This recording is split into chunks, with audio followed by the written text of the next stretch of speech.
Hi and welcome. In this quick video I'll show you how to enable dark mode on your Windows 11 computer. So to do this, grab your cursor and go to a clear space on your desktop, right click, then go to Personalize. Once here on the right hand side, go to Colors, and just here it says choose your mode. It currently says light. We'll click there and change that to dark.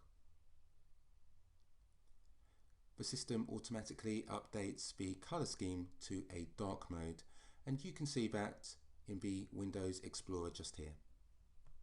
If I want to switch back to light mode, click where it says dark, go back to light.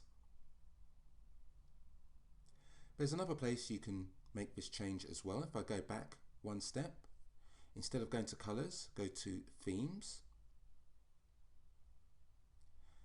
I currently have this light bloom background. If I come down here, I have Windows dark, one image. Press that, and you can see the dark mode has been enabled. To go back, click on the previous image and I return to light mode. So hopefully that's been useful to you. If it has, really appreciate a quick thumbs up and let me know which is your favorite theme. Thanks very much for choosing my video, and I wish you a great day ahead.